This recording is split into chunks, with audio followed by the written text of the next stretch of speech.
Dear learners, welcome back to FI English Window YouTube channel. আজকের আলোচনার কেন্দ্রবিন্দু হলো কিভাবে সহজে প্রোনাউন আয়ত্ত করা যায়, যা একাডেমিক ক্ষেত্রে খুবই গুরুত্বপূর্ণ। ধারাবাহিকভাবে আমরা নাউন নিয়ে যে 7-8টি ভিডিও আপলোড করেছি। আজকের ভিডিওটি হলো তার পরবর্তী একটি বিন্যাসিত টিউটোরিয়াল। এনিওয়ে, সরাসরি প্রসঙ্গে আসা যাক। আমাদের আজকের টপিক হলো প্রোনাউন, বাংলা দ্বিতীয় পত্র, যেটাকে সর্বনাম বলা হয়। Pronoun is substitute word. Pronoun হলো একটা বিকল্প শব্দ। কার বিকল্প শব্দ? নাউনের বিকল্প শব্দ। অর এক্সচেঞ্জ ওয়ার্ড, পরিবর্ত শব্দ। কার পরিবর্ত শব্দ? নাউনের পরিবর্ত শব্দ। আর রিপ্লেসিং ওয়ার্ড, অর্থাৎ প্রতিস্থাপিত শব্দ, নাউনের প্রতিস্থাপিত শব্দ। এটা আমরা সবাই জানি।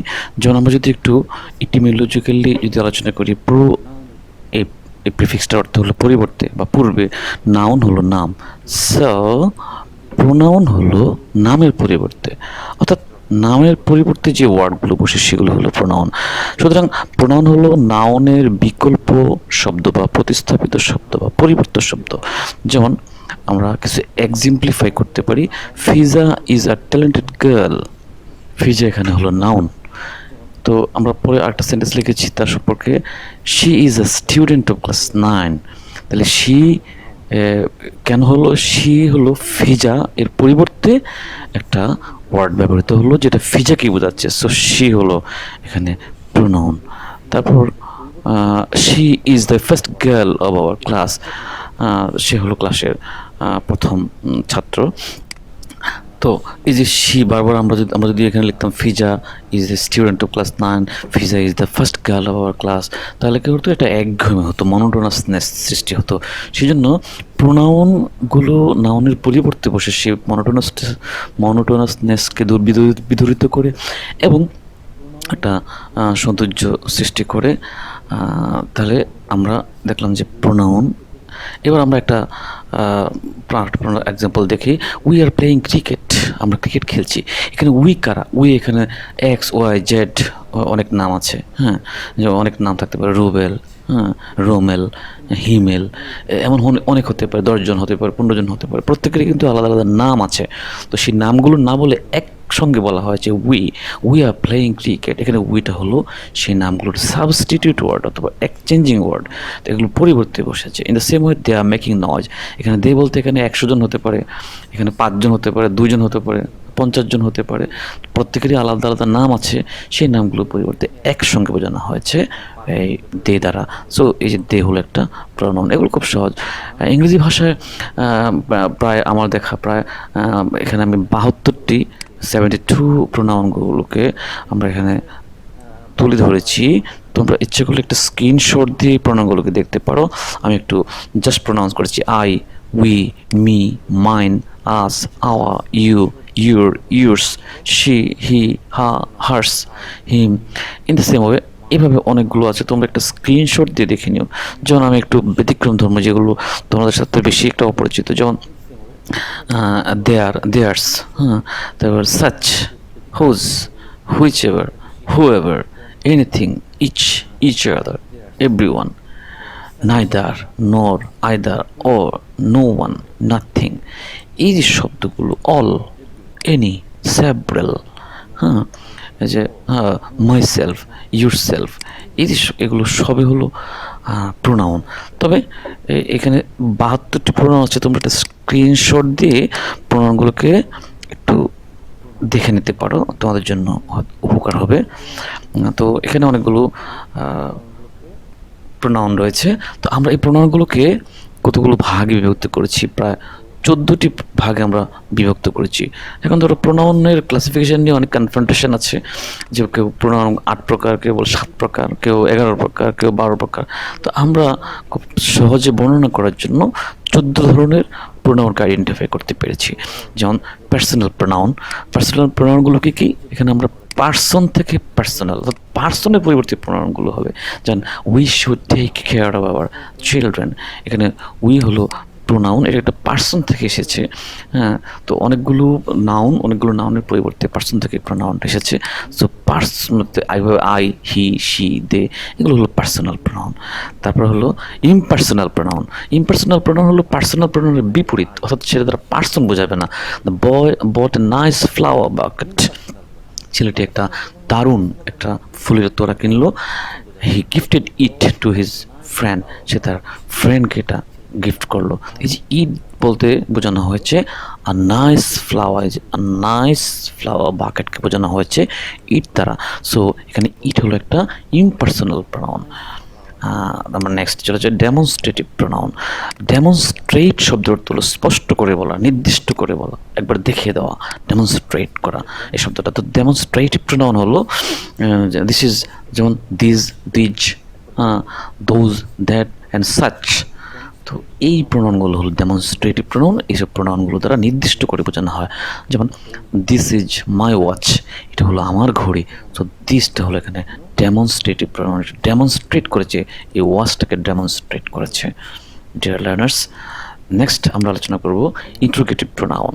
তো ইন্টারোগেশন শব্দের অর্থ হলো কোনো প্রশ্ন করা, অর্থাৎ যেসব প্রোনাউন দ্বারা প্রশ্ন করা হয়, প্রশ্ন করতে যে প্রোনাউনগুলো ব্যবহৃত হয়। যেমন হোম ডু ইউ ওয়ান্ট, তুমি কাকে চাও বা আপনি কাকে চান। সো এই হোমটা একটা পার্সনকে ইন্ডিকেট করেছে, একটা নাউনকে ইন্ডিকেট করেছে। সো হোম দ্বারা কোশ্চেন করা হয়েছে। তো এই ধরনের প্রোনাউনগুলো হু, হোম, হুইচ, হোয়াট, এগুলো হলো ইন্টারোগেটিভ প্রোনাউন। দেন ইনডিফিনিট প্রোনাউন। ইনডিফিনিট শব্দের অর্থটা আমরা জানি। ইনডিফিনিট শব্দের অর্থ হলো অনির্দিষ্ট। তো অনির্দিষ্টভাবে যদি বোঝানো হয়, যেমন ক্যান এনিওয়ান হেল্প মি, কেউ কি আমাকে একটু হেল্প করতে পারো, সাহায্য করতে পারো। এই যে এনিওয়ান দ্বারা কোনো পার্সনকে, কোনো নাউনকে ইন্ডিকেট করা হয়েছে, কিন্তু সেটা অনির্দিষ্ট। এভাবে এনিওয়ান, সামওয়ান, হ্যাঁ, তারপর হলো এনিওয়ান, সামওয়ান, অল, হ্যাঁ, নান, এই ধরনের প্রোনাউনগুলো হলো ইনডেফিনিট প্রোনাউন। অর্থাৎ যেসব প্রোনাউন দ্বারা অনির্দিষ্টতা প্রকাশ করে, নির্দিষ্ট কোনো নাউনকে বোঝাচ্ছে না। দেন আমরা চলে আসি পসেসিভ প্রোনাউন। পসেসিভ প্রোনাউন হলো পজেস, হলো অধিকার ভুক্ত হওয়া, মালিক থাকা, কোনো জিনিসের মালিক হওয়া, কোনো একটা জিনিস অধিকারে চলে যাওয়া, পজেস। তো পজেসিভ হলো যে সমস্ত প্রোনাউন দ্বারা মালিকানা বোঝায়। যেমন দি হাউস ইজ আওয়ার্স, এই বাড়িটা হলো আমাদের, এখানে আমরা হলাম এই বাড়িটার মালিক। সো এই নাউনটার পরিবর্তে এই প্রোনাউনটা বসেছে, এটা হলো পজেসিভ প্রোনাউন। এমনিভাবে মাইন হইতে পারে, দি প্যান ইজ মাইন, কলমটি আমার, ঠিক আছে। এই ধরনের এগুলোকে পজেসিভ প্রোনাউন বলা হয়। দেন আমরা আলোচনা করব রিলেটিভ প্রোনাউন। রিলেটিভ শব্দের যেমন রিলেট, সম্পর্ক স্থাপন করা, অর্থাৎ যে প্রোনাউন ওর কোনো একটা নাউন সম্পর্কে একটা এক্সট্রা ইনফরমেশান দেয়, দিয়ে সেই নাউনটার সাথে সম্পর্ক সৃষ্টি করে। তো যেমন the man who is wearing the black sunglass, the man who is wearing the black sunglass is my uncle. এখানে যে হু দ্বারা এই নাউনটাকে, নাউন সম্পর্কে একটা এক্সট্রা ইনফরমেশান দিয়েছে। হু ইজ, তাহলে এই যে হু দ্বারা একজন ব্যক্তিকে ইন্ডিকেট করেছে, নাউনকে ইন্ডিকেট করেছে, দ্য ম্যানকে ইন্ডিকেট করেছে। So this type of pronouns are relative pronoun. Then reflexive pronoun. Reflexive শব্দের অর্থটা হলো স্বয়ং, অর্থাৎ কেউ যদি স্বয়ং নিজেই কাজটা করে, তাহলে সেটাকে রিফ্লেক্সিভ বলা হয়ে থাকে। তো রিফ্লেক্সিভ প্রোনাউন যেমন হি কিল হিমসেলফ, সে নিজে হত্যা করলো, অর্থাৎ সে আত্মহত্যা করলো। এই যে, তাহলে এখানে আমরা দেখতে পাচ্ছি রিফ্লেক্সিভ প্রোনাউনের সাবজেক্টটা বসছে এখানে, ভার্বটা এখানে বসছে, আর রিফ্লেক্সিভ প্রোনাউনটা পরে বসছে। তো দিস সেলফ অথবা সেলফস যুক্ত যে প্রোনাউনগুলো আছে, সেগুলো হলো রিফ্লেক্সিভ প্রোনাউন। দেন এমফ্যাটিক প্রোনাউন। এমফ্যাটিক প্রোনাউন কিন্তু রিফ্লেক্সিভ প্রোনাউনেরই একটা অংশ, যদিও আমরা এটাকে আলাদাভাবে ক্যাটাগরি করেছি এখানে। We hour selves R responsible for environment pollution, পরিবেশ দূষণের জন্য আমরা নিজেরাই দায়ী। তো এখানে উইকে প্রাধান্য দিতে গিয়ে, এম্পাসাইজ করতে গিয়ে, মানে একটা উইয়ের প্রতি জোর দিতে গিয়ে যে আমরাই এই জিনিসটার জন্য দায়ী। উই আওয়ার সেলফস, এখানে রিফ্লেক্সিভ প্রোনাউনটা পার্সোনাল প্রোনাউনের পাশাপাশি বসছে, এটা খেয়াল করতে হবে। পাশাপাশি বসে কী করে, এই প্রোনাউনটাকে আরও বেশি স্ট্রং করছে, এম্পাসাইজ করছে। সো এখানে আওয়ার সেলফ হলো এমফ্যাটিক প্রোনাউন। এটা একটা রিফ্লেক্সিভ প্রোনাউন ওঠে, কিন্তু এখানে এটা এমফ্যাটিক প্রোনাউন হিসেবে আমরা মনে রাখবো। এমফ্যাটিক প্রোনাউন কেন? কারণ এটা এম্পাসাইজ করেছে, সাবজেক্টকে এম্পাসাইজ করেছে। তো এই জন্য পার্সোনাল প্রোনাউন এবং রিফ্লেক্সিভ প্রোনাউন পাশাপাশি বসলে এই রিফ্লেক্সিভ প্রোনাউনটাকে বলা হয় এমফ্যাটিক প্রোনাউন। দেন আমরা চলে আসি ইনটেনসিভ প্রোনাউন। ইনটেনসিভ প্রোনাউন হলো রিফ্লেক্সিভ বা এমফ্যাটিক প্রোনাউনের মতো একটা জিনিস, কিন্তু একটু ভিন্নতা আছে। এখানে দেখ আমরা যদি সেন্টেন্সটা পড়ি, I wash my clothes my self, আমি নিজেই আমার জামা কাপড় ধুয়েছি। এই যে আই ওয়াশ, আই হলো সাবজেক্ট, এখানে প্রোনাউন। ওয়াশ মাই ক্লথস, আমি আমার জামা কাপড় ধুই। মাই সেলফ, নিজেই।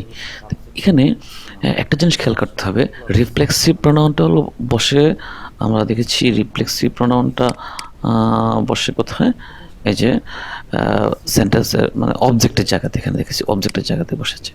হ্যাঁ, আর তারপরে এমফ্যাটিক প্রোনাউন দেখেছি আমরা সাবজেক্টের পাশাপাশি বসে। বাট ইনটেনসিভ প্রোনাউনটা আমরা দেখছি যে সাবজেক্টের জায়গাতেও বসে না, অবজেক্টের জায়গাতেও বসে না। এখানে মাই ক্লথস হলো অবজেক্ট, অবজেক্টের পরে বসেছে। সো অবজেক্টের পরে বসে এই প্রোনাউনটাকে এমফাসাইজ করছে। সো যদিও রিফ্লেক্সিভ প্রোনাউনের এটা ব্রাঞ্চ, বাট একটু ডিফারেন্ট। আমরা ডিফারেন্ট তো আছে, আমরা ডিফারেন্সটা দেখালাম। দেখেন লার্নার্স আমরা চলে যাচ্ছি ডিস্ট্রিবিউটিভ প্রোনাউন। ডিস্ট্রিবিউটিভ প্রোনাউন দ্বারা আমরা সহজে বুঝতে পারছি, ডিস্ট্রিবিউট হলো বন্টন করা বা ভাগ করে দেওয়া, মানে আলাদা আলাদা বোঝানো।